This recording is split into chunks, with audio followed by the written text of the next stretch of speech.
Hello and welcome to the Gameplay Cast review of the third-person action-adventure game Tunic. Now if you've ever wondered what Zelda would be like if Link was a fox, the combat was like Demon's Souls, and the puzzles were hideously difficult, then this might just be the game that you were dreaming of.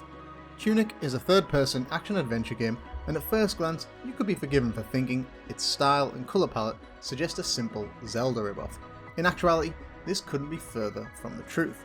Zelda is undoubtedly an inspiration, but only insofar as the story elements and the aesthetic choices.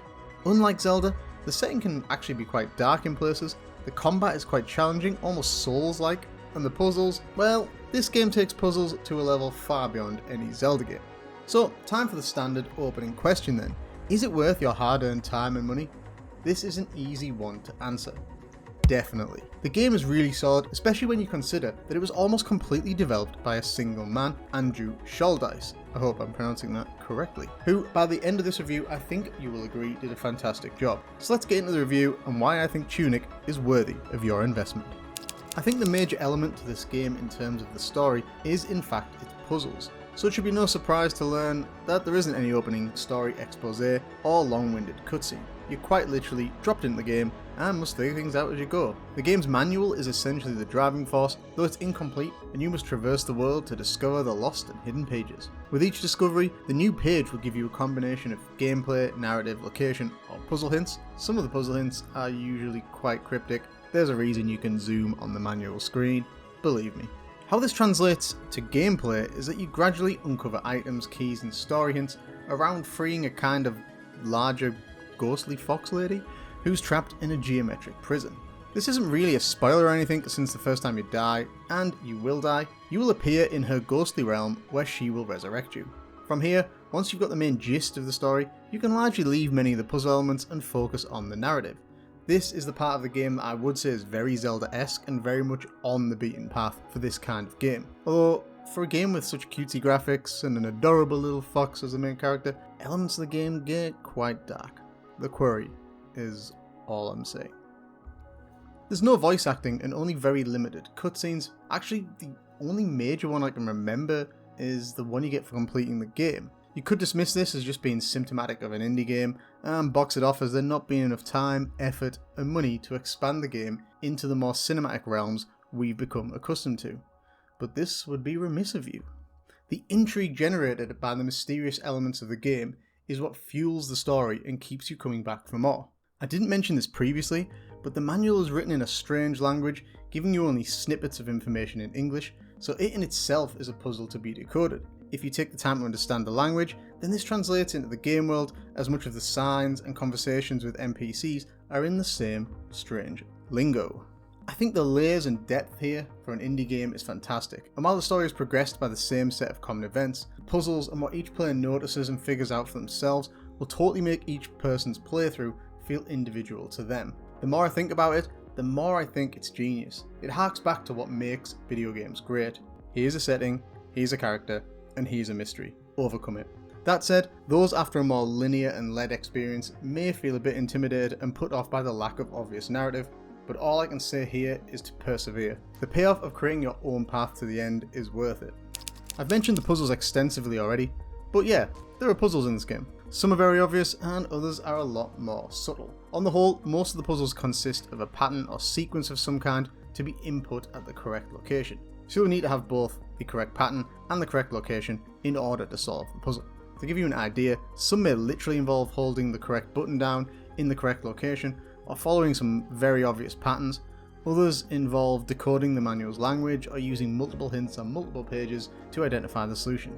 To be perfectly honest, I got about 75% of the puzzles naturally. The rest I really struggled with, so I used a guide. Sorry, but I need that 100% achievement score. I do have some issues with the way these are recorded and some other problems, but we'll get into that later. Mostly the puzzles are fun, and outside of a few core elements, you can take them or leave them, though this may affect which ending you get. The other main elements are the game's traversing and combat mechanics. Let's do the combat first, as it's more fun. Despite its looks, don't be fooled. The game's enemies are nasty. Combat here is far more like Demon's Souls than it is Zelda, especially early on. You're best taking on each opponent one at a time, and be careful trying to rush through. The enemy AI is aggressive. Basically, think Elden Ring without the weapon variety and weight considerations. You can swing a sword, dodge, block with your shield, drink potions to recover health, and use items or magic, the latter depleting your magic bar. All of your stats and healing potions can be restored by resting one of the game's many fox statues, though just like our Souls game comparison, all of the enemies respawn too, but not the bosses. Whew. Overall, I don't mind the combat, but I felt I largely brute forced the game rather than mastering it, partly due to me just trying to KO enemies as fast as possible and not fully embracing the Souls-like mechanics, and partly because I found the game showed its indie heritage here.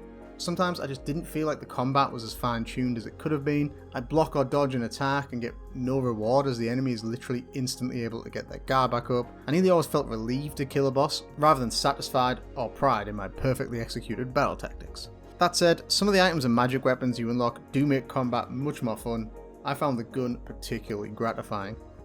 There is an upgrade system. This allows you to upgrade attack, defense, health, stamina, magic, and draw all important healing potions. This is done by offering the correct item to any of the fox statues. Once again, you will have to figure out which item does what, and you'll need the money too, cause there's an associated cost. Onto traversal. As with most games, your ability to traverse around the areas and dungeons increases as you progress through the main plot points. By the end, you will have access to a fast travel system, can dart around the map using a linear teleport, and not only that, you get a grappling hook too. Not too shabby. It only really becomes a bit time consuming when you inevitably get lost and must backtrack to find the right route to where you want to be. Here again, I do have a couple of gripes which I'll cover in due course, but overall it's pretty standard and definitely does the job. Like the video, you shall? Yes. As an indie title, the cel-shaded nature of the game isn't going to set the world on fire, but like the last game I reviewed, Moonlighter, it certainly has its charms. Reflecting on the game, I also think that there's an intelligence to the styling that offsets the darker aspects of the game's narrative. The developers clearly created this contrast purposely and to good effect, as it serves to amplify the darker scenes, allowing the player to fill in the gaps using their own imagination. There are some nice visuals where the camera switches to a wider lens panoramic shot as you run, or dynamically moves around corners and terrain. These little touches add scale as well as a touch of drama. The animations and cutscenes are also well executed, maintaining the game's atmosphere, and I can't really recall any performance or frame rate issues in my full completion on an Xbox Series X. I personally like the visual style of the game. I think it really adds to the sense of intrigue, the way it hints at the darker nature of the world, which contrasts with its otherwise cutesy nature. It won't blow anyone's socks off, but not to get on my high horse, games really aren't solely about looks. Come to think of it, why do we even comment on it? So, issues with the game. Well, my number one issue is pretty basic, but it sticks in my mind 100%, and that is the hidden terrain and edges. I honestly lost count of the number of times I got stuck on an edge or corner, or dodged and just got stuck against a bush or something. The game is full of hidden shortcuts, shops and secrets, so you're encouraged to check all those dark corners and nooks and crannies, and so often the character just gets stuck on something you can't see, or you're literally just walking into a wall. Anyway, kind of related is that during the game's endgame, the enemies on the map, particularly in the swamp, just got in the way and annoyed me. It's not just as simple as run past them and they'll let you go, you end up with a horde of them running all across the map after you. The number of times I made a wrong turn or got stuck on something and ended up getting mobbed and dying was frustrating to say the least. I already mentioned my issues with the combat not feeling as satisfying and tuned as it could have been. I mean, it certainly wasn't Elden Ring level, and I didn't spend 6 hours fighting 2 golems under a waterfall, but I felt like smarter tactics were more rewarding than skillful gameplay, and maybe it was just me, but I found the combat very 50-50 at times, and that lasted almost the whole game. The last thing I'll mention is a couple of gripes I have with some of the more in-depth puzzles. Firstly, in how you record them or the lack thereof within the game. The only way to record the answer to the larger puzzles without using an online guide is to basically get out a piece of paper or your phone and just manually record it. And to be blunt, I just don't like this element very much. I want to be able to unlock everything inside the game. I get that this is an indie title, but sitting with a pen and paper scrolling through the manual isn't something I want to be doing for hours. Equally, the input length for some puzzles is crazy. To open the mountain door, it's like 100 button presses. When entering the solution to these kinds of puzzles, it needs to be automatic, not manual. 100 manual button presses is just a recipe to make a mistake, which means you have to go all the way back to the start. It's just annoying. I mean, I loved Parappa the Rapper, but at least you could see the buttons on the screen that you needed to press.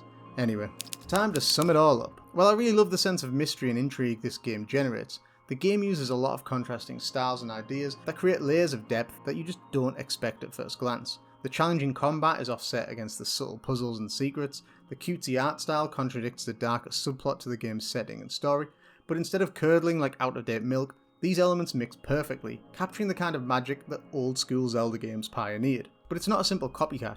It creates its own unique take on the genre. I mean, how many games can you think of where the narrative is driven by the game's manual and the puzzles and coded messages hidden within it? It's not perfect, and there are a couple of things I would really like to tweak, but the changes I want are just improvements or additions to the existing game mechanics. So in that sense, I just want a slightly better, more polished version of the game, and we would seriously be getting towards the 10 out of 10 area. But I just can't do it when there's those issues mentioned previously. The combat isn't always satisfying, I keep getting stuck on bits of terrain, and I'm having to manually record and input puzzle solutions with dozens of blind button presses. It was so close. However, I stand by this game being something of an unexpected delight, and therefore award Tunic a well-deserved and very high 8 out of 10. It was literally a whisker's breadth from a 9, but after a lot of internal deliberation, I settled on an 8 out of 10. I could forgive, but not forget the issues I had whilst playing, and unfortunately, they impacted the score. That said, I can't not include and reiterate the fact that most of this game was made by one man. And while it doesn't affect the game's score, I must commend any indie dev that can create a game this solid flying mostly solo. It gives me hope that there are still projects and people out there with huge gaming potential. I would keep an eye on the horizon for any sequel to this game, because if Andrew Scholdice can do this on his own, imagine what he can do with a full dev team. If you want to check out Tunic following this review, it's available on Xbox Game Pass and available to buy on Steam and the PSN for a very reasonable price. This concludes the Gameplay Cast's review of the third-person action-adventure game Tunic. I've been Tim from Gameplay Casts, you've been awesome, and all that's left for me to say is peace out guys and thanks for watching.